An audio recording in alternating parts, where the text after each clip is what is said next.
yo no sé usted, pero yo me gozo de ver a Cintia y de ver a su otra mitad. Pues sí, a la hermana de Abraham y al hermano de Abraham. Ella se vira buscando otra Cintia, ¿no? A usted, hermanita, nos gozamos de verla, bendito Dios. Te adoramos, Dios. Y siempre que nos visita Mildred, Loida y Mercedes y Tom, nos gozamos mucho.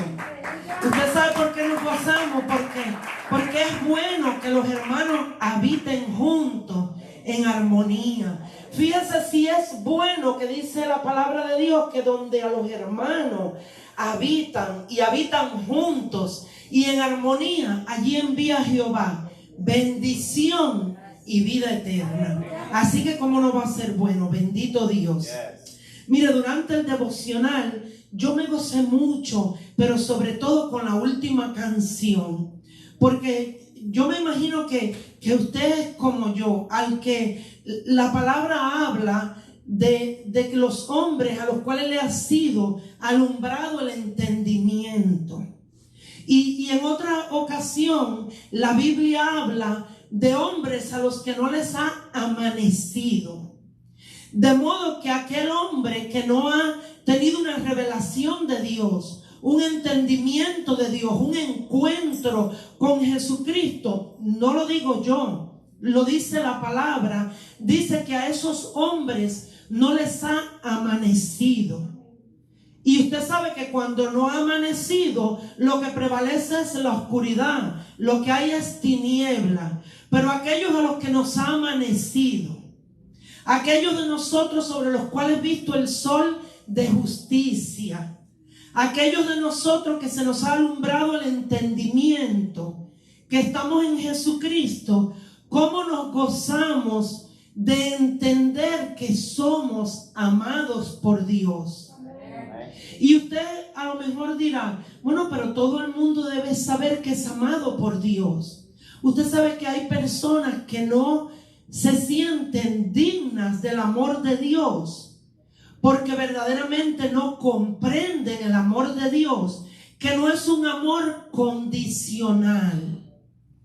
Nosotros estamos acostumbrados al amor en el plano natural, en el planeta Tierra, el de los globos y los chocolates y las flores, el de tú me das y yo te doy. ¿Y qué es lo que yo voy a sacar de eso?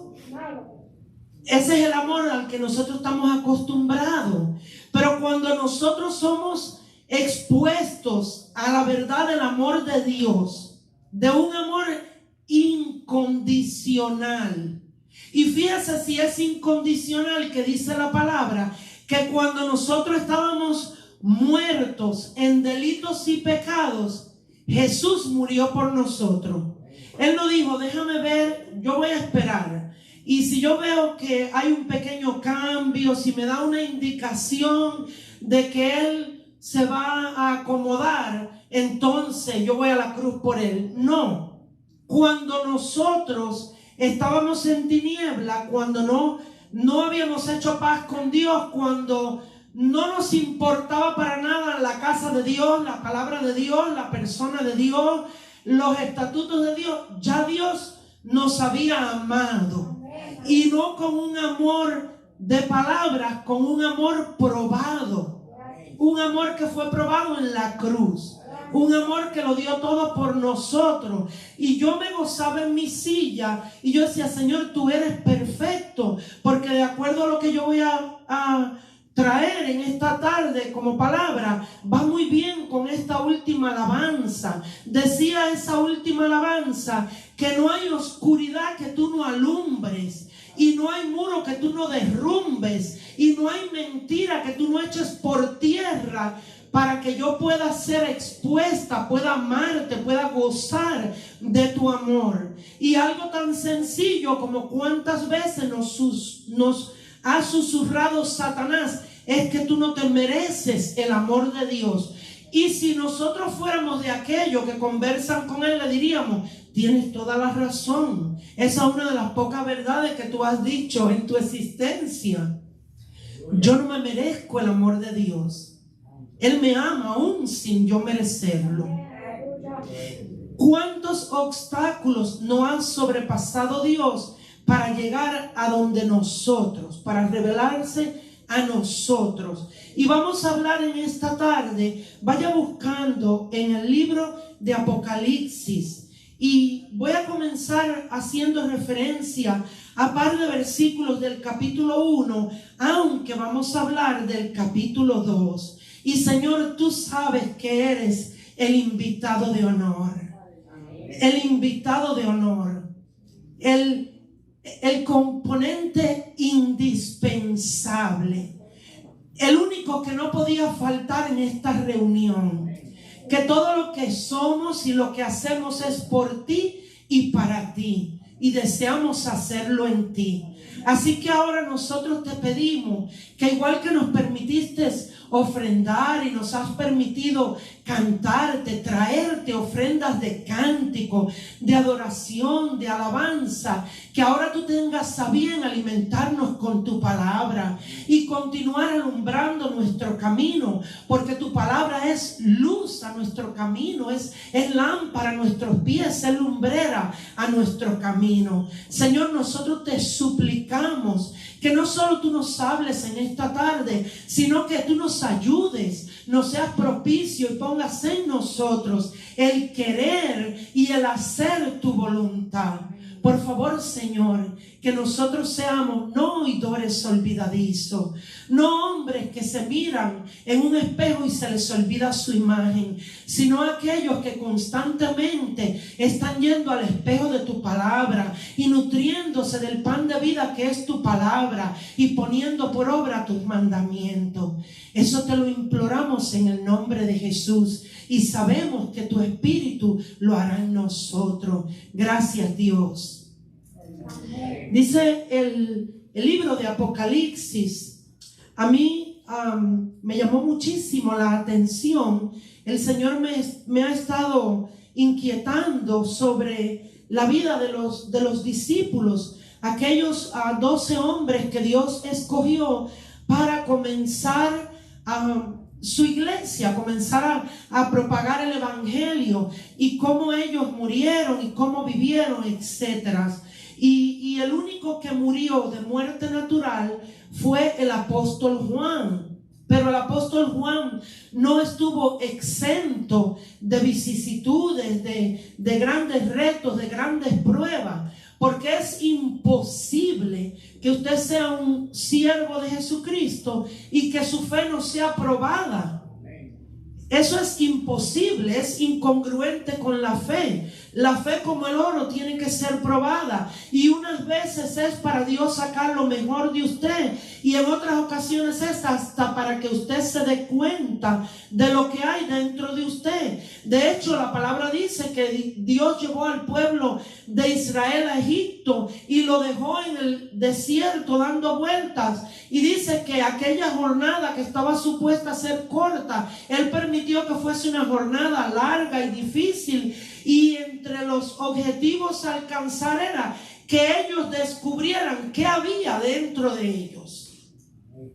Entonces Juan, al igual que los otros discípulos, no estuvo exento de vicisitudes. Y cuentan los historiadores, no solo la Biblia, los historiadores de aquellos tiempos, que Juan, por causa de predicar el evangelio, fue desterrado. A él lo encarcelaron, lo juzgaron y lo sentenciaron. Ahora, si lo llevamos a los términos modernos, vamos a pensar que es una persona que es del condado de Osceola, un residente de Kissimmee, cometió un crimen y aquí lo encarcelaron y aquí lo juzgaron, pero decidieron que lo iban a enviar a una prisión de máxima seguridad que queda 10 estados más hacia la derecha o hacia abajo, hacia arriba. Eso sucedió con el apóstol Juan.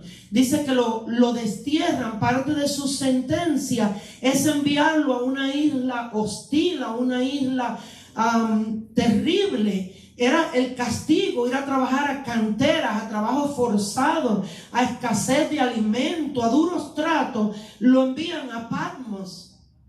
Pero fíjese, es maravilloso ver que cuando usted es un siervo de Dios, donde quiera que usted va, Dios va con usted. Y usted está en Dios. Nosotros a veces creemos que Dios nada más es el Dios de los altares y el Dios del tope de la montaña, pero Él es el de la noche oscura, el Dios del naufragio, el Dios de los malos diagnósticos, el Dios de cuando estamos enterrando y el Dios de cuando estamos celebrando un nacimiento.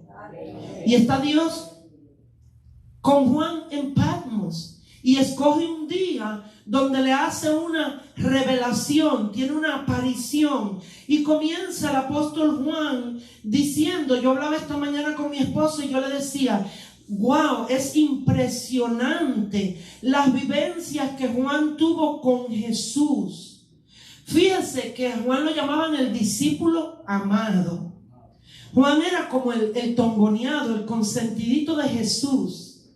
Juan se sentaba al ladito del maestro y le recostaba su cabeza en el pecho. A Juan lo llevaron al monte de la transfiguración. Cuando había algo especial, Juan era parte de. Juan era no solo de los 12 discípulos, era del círculo más pequeñito, más cerrado de Jesús. Qué honor el de este hombre. Un honor tan grande que a los pies de la cruz, mire, Pedro no estaba por todo aquello y ahí estaba Juan. Y el Señor le dice, mira, ten cuidado de mi madre, cuídala en su ancianidad, no la desampare. Mire, es eso de que usted le da la espalda a su familia, esas mujeres que abandonan los hijos, los hombres que no pasan pensión alimenticia, eso no es de Dios. Si usted está en el Evangelio, pídale perdón al Señor, arrepiéntase y ocúpese de su familia. Porque el primer mandamiento con promesa es que usted como hijo se ocupe de sus padres y que como padre usted se ocupe de sus hijos. Nosotros no podemos ser luz de la calle y oscuridad de la casa. Y Jesús a los pies de la cruz encomienda a María a Juan. Pero ahora está Juan más anciano. Y ahora está Juan en esta isla. Y en el capítulo 1, versículo 3, escribe, inspirado por el Espíritu Santo, la revelación de Jesucristo que Dios le dio, como que Él hablara, como si no estuviese hablando de Él, para manifestar a sus siervos las cosas que deben suceder pronto. Y la declaró enviándola por medio de su ángel a su siervo Juan, que ha dado testimonio de la palabra de Dios y del testimonio de Jesucristo y de todas las cosas que ha visto. Versículo 3. Bienaventurado el que lee. Es importante que nosotros leamos la palabra. No solo la palabra, que nos atrevamos a leer el libro de Apocalipsis. Es el único libro que lo terminan diciendo que hay una bendición especial para aquellos que lo leen. Bienaventurado el que lee, pero no solamente el que lee y los que oyen las palabras de esta profecía. ¿Qué nos estaba mandando? ¿A leer en voz alta? No, es que yo puedo leer y como si no hubiera leído, pero cuando yo leo y oigo lo que se me dijo en esta palabra, le presto asunto, le pongo atención, comienzo a caminar en pos de ella. Esa es la palabra que comienza a dar frutos en mí y a traer cambios a mi vida, a mi alrededor, a mi circunstancia, porque nunca es la Biblia que yo conozco. Es la Biblia que yo atesoro, que yo valoro, que yo leo y que yo pongo en práctica. Bendito es el Señor. Oye las palabras de esta profecía y guardan las cosas en ella escritas, porque el tiempo está cerca. Y vuelve a usar otro verbo, otra acción, otra palabra clave. No solo es que yo lea la palabra, es que yo le preste atención a la palabra. Y una vez que yo le presto atención a la palabra, es que yo guarde lo que se me dice en la palabra. Bendito es el Señor. Versículo 19 y 20 dice: escribe las cosas que has visto y las que son y las que han de ser después de esta. El misterio de las 7 estrellas que has visto en mi diestra y de los 7 candeleros de oro? Te lo voy a explicar. Las 7 estrellas son los ángeles de las 7 iglesias. Y los 7 candeleros que has visto son las 7 iglesias. ¡Wow!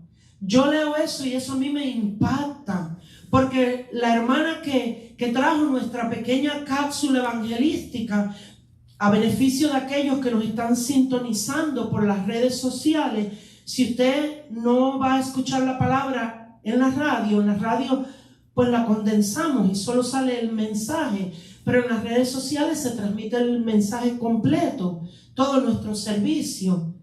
Usted vería que se paró antes que yo una hermana y esa hermana trajo una pequeña prédica, una pequeña enseñanza, una pequeña exhortación, pequeña en tiempo de duración, no en importancia, ni en sabiduría, ni en relevancia para cada uno de nosotros, porque nosotros hemos sentido de parte del Señor, Dios nos ha estado amonestando a que nos amonestemos los unos a los otros y le enseñemos a la iglesia la importancia de hacer la obra de evangelista.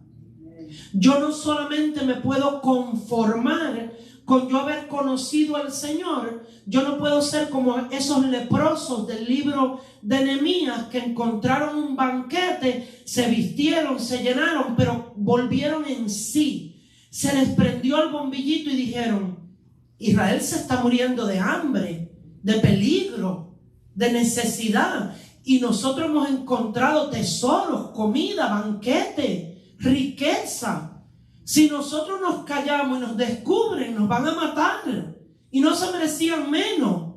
Lo mismo es usted y yo. Por eso es que estamos trayendo cada domingo una pequeña cápsula evangelística para recordarnos los unos a los otros la importancia de compartir las buenas nuevas. Para recordarnos los unos a los otros que la iglesia está supuesta a alumbrar en las tinieblas que arropan la tierra. Y le dice el Espíritu a Juan, le dice: mira, esa visión que tú estás viendo del Señor, tú ves 7 estrellas que las está como sosteniendo con su mano derecha. Esas son 7 iglesias. Y en ese momento eran 7 congregaciones físicas, estaban en lugares geográficos determinados, eran, qué sé yo, imagínense, Pan de Vida, Vida Abundante, la primera iglesia bautista, pentecostales, hasta que Él vuelva, no sé, 7 eran. Y estaban en una zona geográfica, en un momento específico de la historia.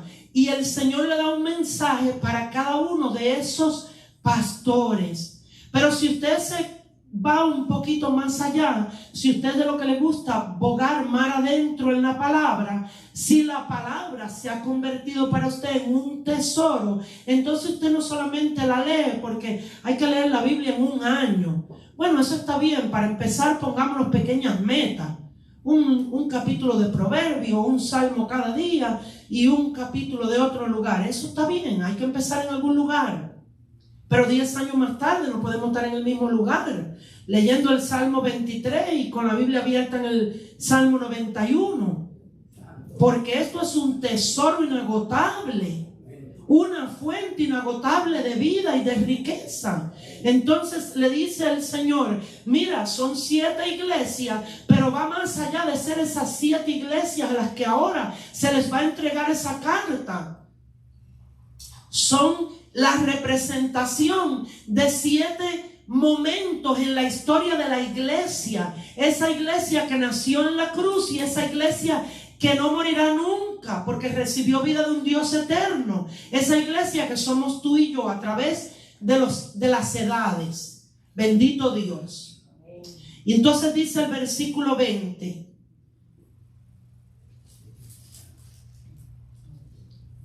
el misterio de las 7 estrellas que has visto en mi diestra y de los 7 candeleros de oro. Las 7 estrellas son los ángeles, los pastores, las personas a cargo de las 7 iglesias. Y los 7 candeleros que has visto son esas 7 iglesias. Un simbolismo, no era otra cosa. Porque Él escribe a los 7 pastores. Mire, los está haciendo responsable no solamente de la bendición de la iglesia y copartícipes de la bendición de la iglesia, pero también les está dando cierto grado de responsabilidad del caminar de esa iglesia. Bendito es el Señor. Y ahora vamos a ir al capítulo 2 de Apocalipsis y vamos a leer los versículos del 1 al 5, y ahí es que vamos a tener el mensaje de hoy. Versículo 1 dice: escribe al ángel de la iglesia en Éfeso, el que tiene las 7 estrellas en su diestra, el que anda en medio de los 7 candeleros de oro, dice esto. Mire, amado, yo voy a hacer una pequeña pausa ahí. No se crea por un instante que la iglesia es débil. La iglesia hoy día está sufriendo una gran persecución y hay mucha apostasía dentro de la iglesia, gente que se está desviando de la verdad, y eso no podemos tapar el sol con un dedo. Dios es tan maravilloso que Él escribe the good, the bad and the ugly de la iglesia y de los individuos en su palabra, porque todo tiene para nosotros una enseñanza, todo le podemos sacar partido y provecho.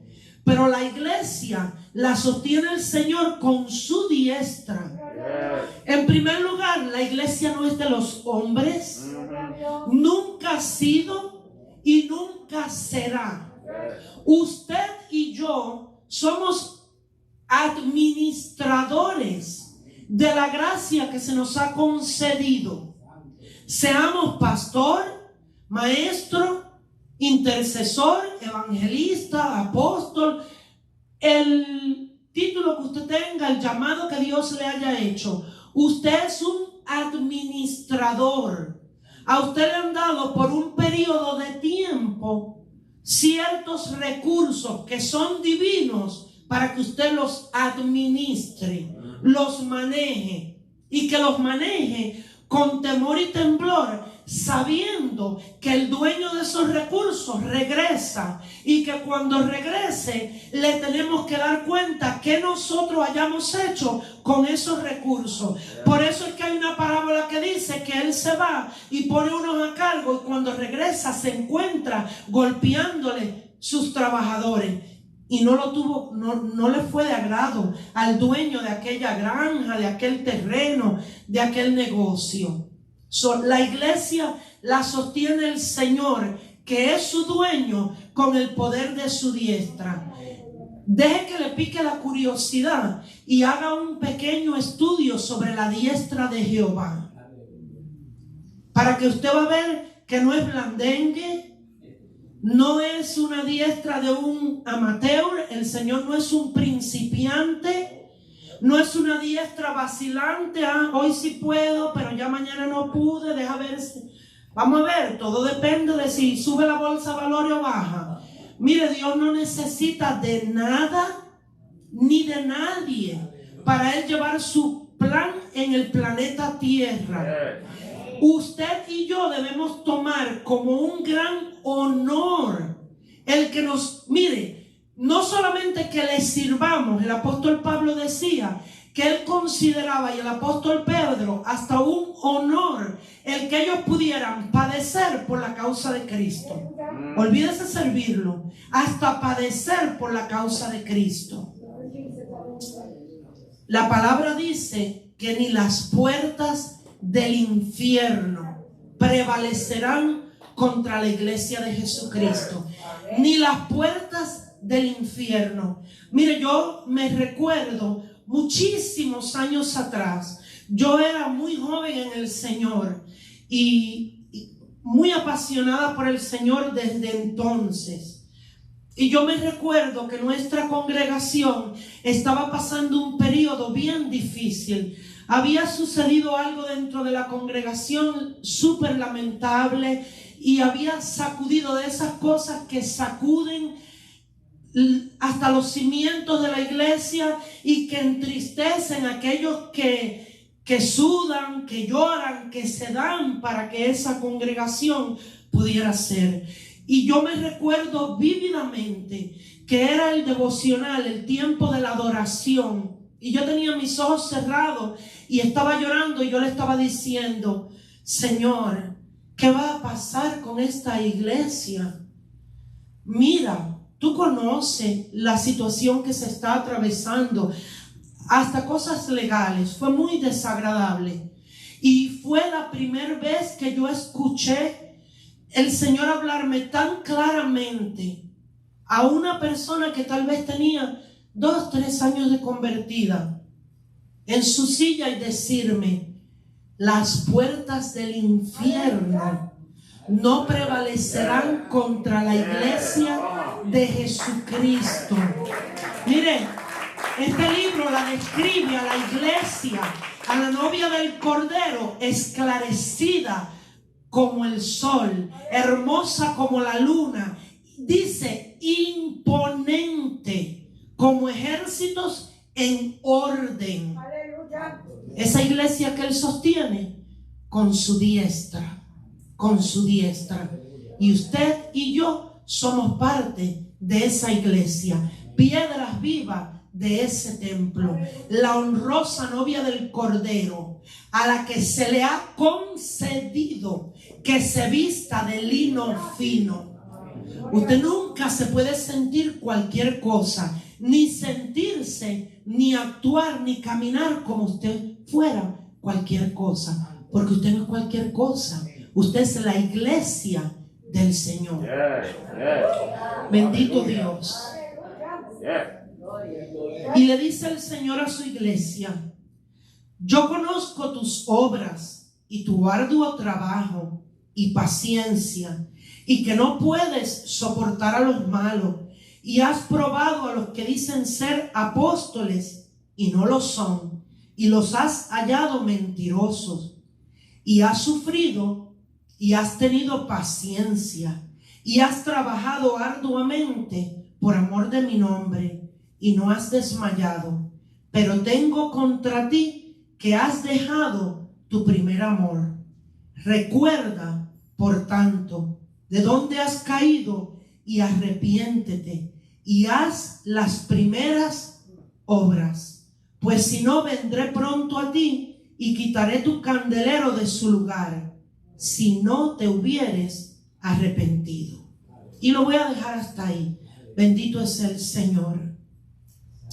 Cuando nosotros vamos al versículo 2, a mí me llama mucho la atención que cuando Dios le comienza a hablar a la iglesia, lo primero que le dice a esta iglesia es, yo conozco tus obras. Si usted se va al momento histórico, esta iglesia no estaba viviendo en un tiempo fácil. En Éfeso era una ciudad, imagínensela como una de las grandes metrópolis de hoy día en la tierra. Imagínense a Éfeso como Nueva York.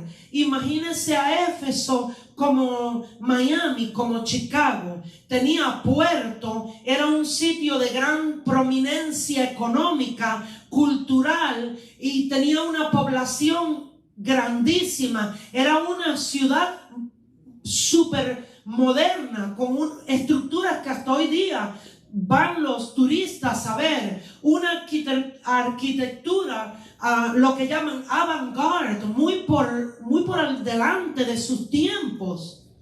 Y cuando las ciudades son grandes y donde hay mucho dinero y donde se mueve mucha gente y donde entra mucho turista, generalmente hay mucha inmundicia también, mucha tentación, muchos obstáculos para usted mantenerse fiel y firme para el Señor.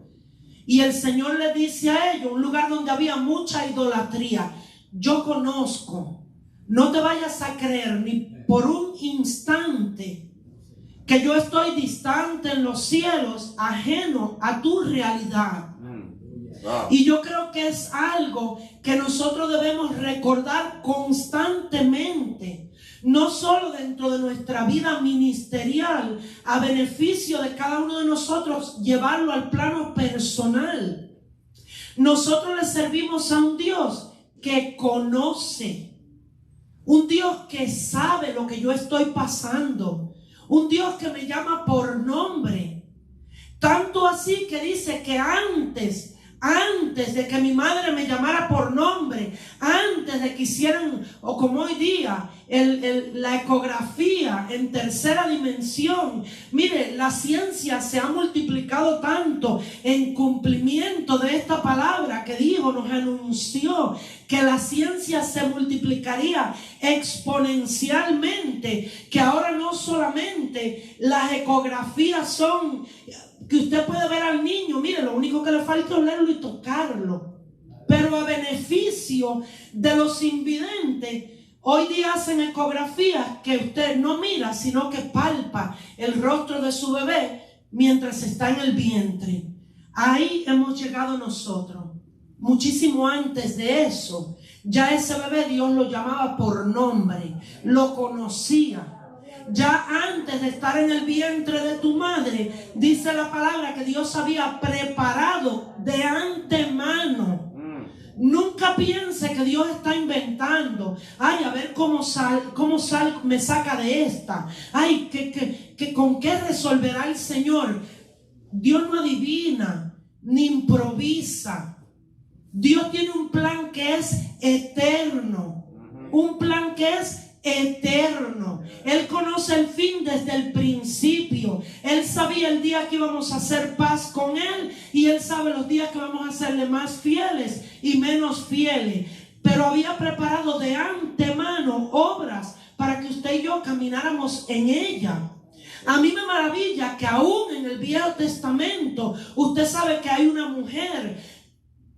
Vamos a visitar un segundito la historia de Abraham y de Sara. Comienza a pasar el tiempo y Sara se impacienta. Dios no va a cumplir lo que Él prometió, porque comenzó a mirarse a sí misma. Y lo peor que cualquier siervo de Dios puede hacer es mirarse a sí mismo. Jamás le quite sus ojos al blanco de la soberana voluntad.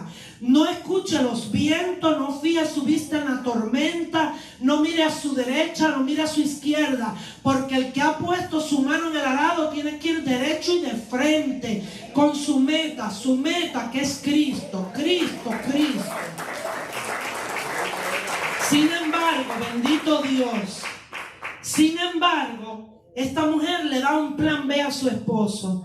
Bueno, tú has dicho que Dios nos prometió, pero un plan B. Y usted sabe que le da a su criada, se embaraza la criada y chévere, qué lindo el bebecito, todo bien. Cuando se vio la criada con el bebecito, dice la palabra que le empezó a despreciar. Y mira, tú ni pudiste darle un hijo.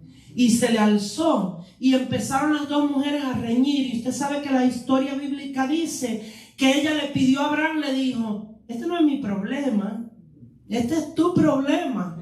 Mira, mujercita, este es tu problema, así que resuélvelo tú. La señora aquí soy yo, verá cómo lo resuelve. Y él coge y le dice: te tienes que ir. Y mama ain't happy. Nobody's happy here. Sorry. Te tienes que ir porque yo con quien estoy casado es con ella y ella no está contenta. Y le dice que se vaya y se lleve el muchacho y le hace provisiones. Pero las provisiones siempre se acaban, porque siempre hay que aprender a depender de Dios. Usted es bueno que usando la palabra usted haga como la hormiga y guarde en el verano para el invierno y no se coma el estímulo, y eso no es para una cirugía y eso no es para muebles nuevos. No, señor, no se aloque, ni esté dejando tampoco. Mire, perdóneme, esta iglesia no cree en GoFundMe que vamos a enterrar a fulano mengano. Pónganse las pilas y empiece a ahorrar para eso, porque eso va a llegar y nosotros no vamos a estar pidiendo las esquinas para enterrarlo. Sí. Se acabó la provisión y se ve ella en el desierto desesperada. Y dice que se da por vencida, me voy a echar a morir. Y se va. Yo no quiero ni ver cuando se muere el muchacho.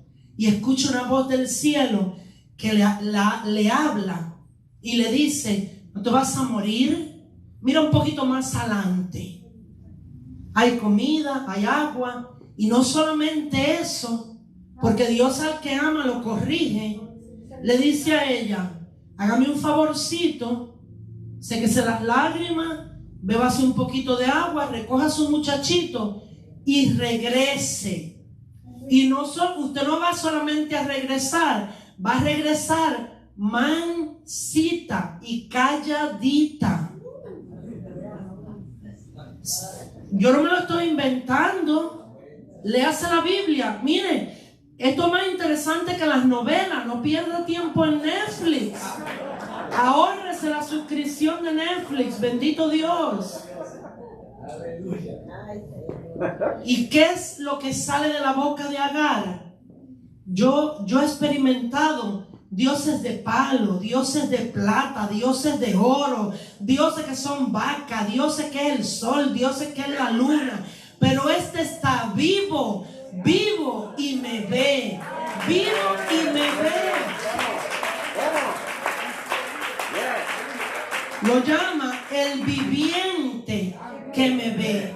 Y ese viviente que me ve, que la Biblia dice que es el Dios Altísimo, el que habita la eternidad, sin principio y sin fin. Sin principio y sin fin, el que habita la eternidad, el mismo que vio a Agar en el desierto, está viendo muchísimos años después a esta iglesia y le dice: yo conozco tus obras, yo sé lo que tú estás haciendo y yo sé lo que tú estás pasando. Tus retos no me son ni indiferentes ni desconocidos. Y tu arduo trabajo y paciencia. Y me agrada que no puedes soportar a los malos. Y has probado a los que dicen ser apóstoles y no lo son. Y los has hallado mentirosos. Y has sufrido. Y has tenido paciencia. Y has trabajado arduamente por amor de mi nombre. Mire, Dios tiene un conocimiento íntimo de cada uno de nosotros. Descanse en el hecho de que su Padre le conoce como no le conoce nadie. Pero no solamente le conoce como no le conoce nadie, maravíllese, entusiásmese, reciba fuerzas de que a pesar de que Él le conoce, le ama. Le ama, le llamó, le escogió. El salmista decía: tú has contado todas mis huidas. Las veces que yo he salido corriendo, la gente conoce al rey, al que saca la espada y mata. Tú conoces al que se deprime, al que llora, al que se entristece. Tú has contado todas mis huidas. Mis lágrimas están en tus redomas, tú las recoges. Pero con todo y eso, tú eres mi Dios. Tú me ayudas, tú me sostienes, tú me defiendes. Tú eres mi torre fuerte. Un Dios de un conocimiento íntimo de cada uno de nosotros. Y le dice a esa iglesia: yo aprecio lo que haces por mí. Mire, en más de una ocasión en mi vida, el Señor me ha reprochado.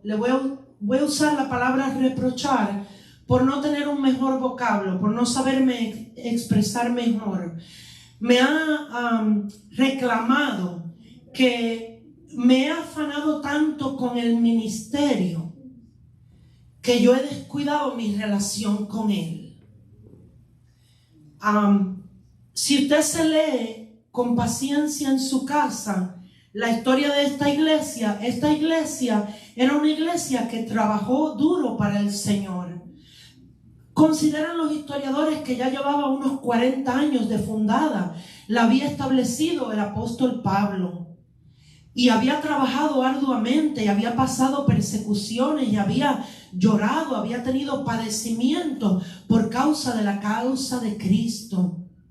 Pero hay algo que ni el Señor le aprobó a Éfeso, ni nos aprueba a nosotros. Que nosotros estemos tan ocupados con nada, ni con nadie, que nosotros no tengamos tiempo para Él. Y a lo mejor a usted esto le va a parecer inconcebible, paradójico, pero es que yo estoy trabajando para el Señor. Yo no solamente puedo sacar tiempo para leer la Biblia porque yo me voy a preparar para un mensaje. Eso se espera de mí. Eso, si no lo espera Dios, por lo menos lo esperan ustedes. El Señor espera que yo vaya a su palabra porque yo anhelo conocerlo a Él. Porque yo he reconocido que esta es su carta de amor para mí. El Señor anhela que yo vaya a su presencia en oración, no porque yo necesito que Él me use. Ay, Señor, no me deje caer en vergüenza en el púlpito. Ay, Señor, no. Ay, que no se me, que yo no me quede sin palabra. Ay, Señor, ay, por favor, Dios, úsame. Ay, Señor, no, yo no sé lo que cantan, que no se lo vayan gallo, que no desentonemos. Ay, que no se me olvide la letra de la canción. Él no espera que ese sea mi tiempo de oración. Sí, yo le llevo mi ministerio, mi llamado, mi servicio a Él dentro de mi tiempo de oración, como es lógico. Pero lo que me debe motivar a mí, al lugar secreto, a mi closet, a mi esquinita, a conversar con Él, tiene que ser mi amor por Él. Aleluya. Mi pasión por Él. Amén. ¿Cuántas veces nosotros no nos acercamos a Dios? Y si somos sinceros es porque estamos buscando algo del Señor. Y eso es muy lamentable. Es muy lamentable que nosotros caigamos en temporadas de nuestra vida donde nos creemos que el Señor es Santa Claus. Mire, yo creo que a veces es saludable que nosotros cojamos nuestro teléfono y grabemos nuestro tiempo de oración y después escuchemos qué es lo que yo le digo a Dios en mi tiempo de oración. Yo lo estoy enamorando. Yo voy a decirle cuán maravillada yo estoy de Él, que yo estoy deslumbrada con su amor, que a mí nunca nadie me ha tratado como Él. Nadie, ni mi mamá, Señor, con todo lo que me amaba, que nunca nadie ha sido tan perdonador, tan discreto conmigo, tan discreto. Él puede avergonzarme miles de veces y calla por amor y cubre mi desnudez por amor, y por amor me ha limpiado con su sangre y me ha adornado con dones y ha puesto su espíritu dentro de mí. Y cuántas cosas ha hecho el Señor que nosotros no podemos permitir que se convierta mi relación con Dios, quede solamente a mi ministerio. Y básicamente es lo que había pasado con esta iglesia de Éfeso. Una iglesia que empezó bien, pero que si no se despertaban, si no se ponían en vela, no iban a acabar bien, porque habían perdido la frescura. Ya no había esa pasión. Por causa del tiempo, yo no voy a ir no lo voy a leer, pero el capítulo 14 de Lucas yo les recomiendo que se lo lean en su casa. Léase todo el capítulo, pero préstele especial atención a los versículos del 17 al 26. Y en los versículos del 17 al 26, ¿qué está pasando? El Señor está haciendo, les está contando una parábola, los está enseñando por medio de una parábola. Y en esa parábola Él dice que Él ha preparado, hay un cierto hombre, un cierto rey, un cierto hombre importante, un anfitrión que ha preparado un banquete e invita a las personas a venir a su banquete. Y las personas comienzan a excusarse. Y las excusas son tan pobres, tan poco válidas. Yo no puedo ir porque yo compré una tierra y yo tengo que ir compré unos bueyes, tengo tractor nuevo, lo tengo que ir a probar. Mire, en ese tiempo que Jesús trae la parábola, no habían autos. De lo que está hablando es de yuntas de bueyes. No habían luces en los campos. Nadie araba de noche. Sin embargo, él usa su trabajo como una excusa para no buscar a Dios. ¿Cómo podemos nosotros, a quienes Dios nos ha dado talento, gracia, favor, fuerza, salud, para tener un trabajo, entonces el mismo trabajo me impide servir a Dios? Eso es ilógico. Eso es contra toda lógica. No me venga a decir, usted se convirtió, lleva 1 año, 5 años, 10 años en la iglesia, y ahora usted se va y se busca un trabajo de noche que le pagan mejor y usted no puede venir a los servicios, no podemos contar con usted para nada, y quiera venir a pararse aquí a testificar que es el trabajo que le dio el Señor. No me vengan con ese tipo de testimonio, porque yo no se lo recibo. Ese trabajo se lo buscó usted. Los segundos turnos siempre pagan como 50 centavos más la hora que lo que pagan en el primero, 1 peso más, 2 pesos, que lo que cuando uno trabaja de día. Y el Señor sabe, yo estoy juntando por una casa y el Señor tiene que entender que yo tengo deudas que pagar. Y tú tienes que entender que Él es el Señor de todo y de todos. Y Él no necesita tus 50 centavos para bendecirte. Él no los necesita. Si cuando Él te va a bendecir, Él te bendice. Y Él hace que el peso te rinda como si fueran 100. Un poquito en las manos del Señor rinde. Y a veces nosotros nos preguntamos, ¿qué pasa? Que no aventajo. ¿Qué pasa? Que piso y no paso. ¿Dónde tengo yo al Señor? Como Santa Claus, siéntate que te voy a traer mi lista de deseos. Pero voy a frotar la botellita, que salga el genio y me conceda mis deseos. Y usa eso como excusa.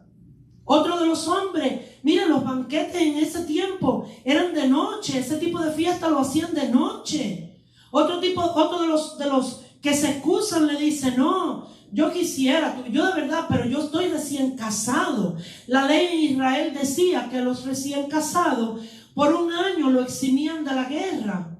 Váyase, gócese su luna de miel. Mire, la mujer lo va a estar fastidiando todo ese primer año. Cuélgame esa, no me gusta como quedó la cortina, quítala, ponga el cuadro. No me gusta como quitó ese cuadro. Vamos para Walmart, ese no pega. Pero ya yo pinté, pero ahora el color no se ve bien. Es que por el día, por la noche. Quédate 1 año, arréglale la tienda, disfrútala. Mira, tienes 1 año para eso. Pero él muy bien pudo por la noche decir que mi esposa me acompañe. Entonces, ¿cómo ahora puedo yo venir delante del Señor y decirle, es que el domingo es el único día? Miren, nosotros estamos cansados de escucharlo. Es que el domingo es el único día que nosotros tenemos para estar como familia. Pero es que vamos a empezar, la familia te la dio Dios. Te la dio Dios. Y la vida también, como dice la hermana. Y tú debes querer construir tu familia sobre la roca. Tu matrimonio. Criar a tus hijos en la casa del Señor. Porque cuando se te empieza a desmoronar la familia, entonces vas a venir llorando a tu iglesia, a tus pastores, a tus hermanos, para que te salvemos la familia. Pero esto tiene muchas cosas que son preventivas. Mucha información valiosa que es preventiva, medicina preventiva. Entonces, ¿cómo le puedo yo decir al Señor? No puedo. Nosotros no podemos ir a la iglesia porque yo tengo que pasar tiempo con mi familia. Y es tu responsabilidad levantar tu familia en el temor de Dios. Posesiones, trabajo, familia. Voy a ir solamente al capítulo 14, versículo 26 de Lucas. Ya yo estoy casi para cerrar. Y dice el versículo 26.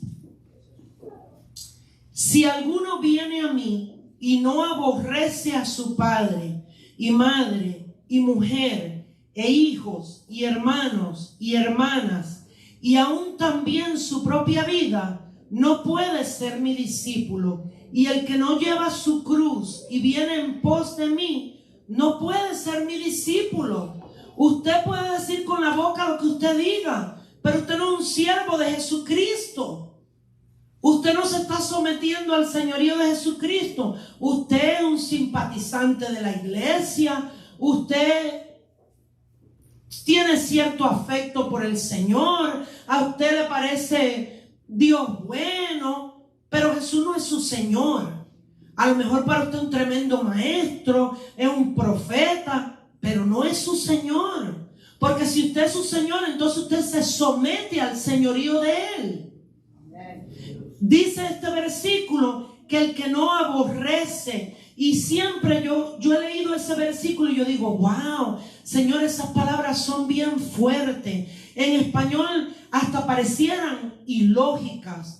Pero cuando uno va al idioma original en que escribieron el Nuevo Testamento, ese vocablo en griego lo que quiere decir es que usted no le puede dar el primer lugar a nada que no sea Dios, ni en tiempo, ni en espacio. Mire, yo lo escribí aquí. Ni en rango, ni en obediencia. Es que si no mi mujer. Mire, yo no sé, vamos a empezar que se supone que usted es el sacerdote de su hogar. Y se supone que usted está sometido al señorío de Cristo.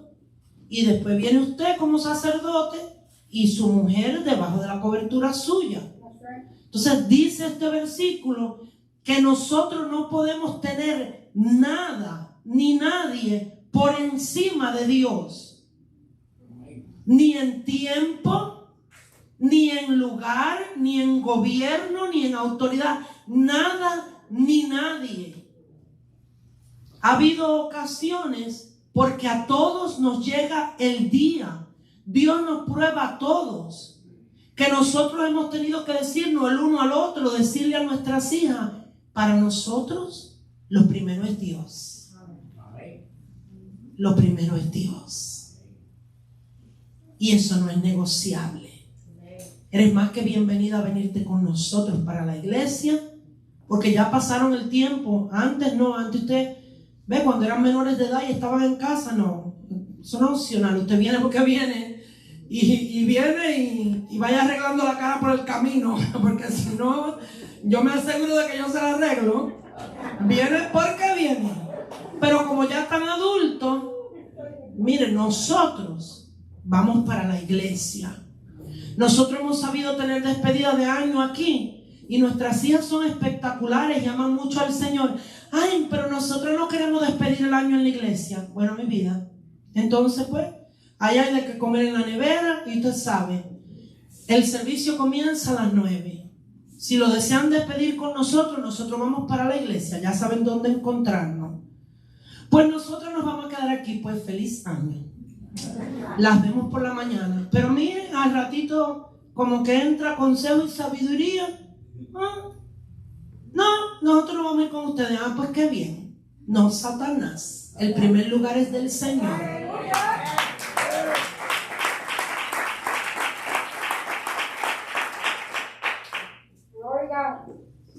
El que fue nuestro primer pastor aquí en la Florida acostumbraba a decir, y mire, yo lo voy a hacer honesta, brutalmente sincera. Hubieron ocasiones, porque usted no siempre está con la lámpara botándosele el aceite, ni en el cima de la montaña. Hubieron veces que eso me caía como ácido. Y él decía, mire, el cristiano no es muy fácil chequearse. ¿Cuál es su nivel de entrega a Dios? ¿Qué tanto usted ama al Señor? Eche una miradita a su chequera. Y échale una miradita al final del día. Mire qué usted ha hecho en el día. 2 horas cocinando, 4 viendo televisión, 8 trabajando, 10 minutos orando, 5 leyendo la Biblia. Eso es fácil. Ven que gastó su tiempo y su dinero y ya, eso habla solo. Y no siempre me caía bien. Pero el salmista David decía: yo prefiero estar un día en la casa de mi Señor que 1000 fuera de ella. Un día. Iba más allá. Él decía: yo lo que le he demandado a Dios, lo que le he dicho es: mira, a mí me puede faltar cualquier cosa. Tú, si te quieres llevar el reino, llévatelo, que yo no nací siendo rey. Váyase quien se vaya, venga quien venga. Lo único que sí yo te pido, eso no es negociable, que yo esté en tu casa todos los días de mi vida, para cumplir, para que la gente me vea, porque es que no, ya yo ni sé ni qué hacer los domingos, pues voy para la iglesia. No, para inquirir en tu templo, para contemplar tu hermosura, para aprender de ti, para pasar tiempo contigo, para llevarte mi ofrenda. Cuando fueron a construir el templo, y con esto yo termino, David comienza a decir, hace una lista, una crónica de lo que él ha preparado para la construcción del templo. A él se le ocurrió hacerle templo a Dios. Dios le dijo que no, que lo haría su hijo Salomón. Y él dijo: pero mira, yo le voy a preparar el camino. Y comienza a juntar materiales. Y tenían oro, plata, todo lo que necesitaban para el templo. Y David dice: pero ¿por cuánto? Esto léaselo en su casa. Primera de Crónicas, capítulo 29, versículos del 3 al 5.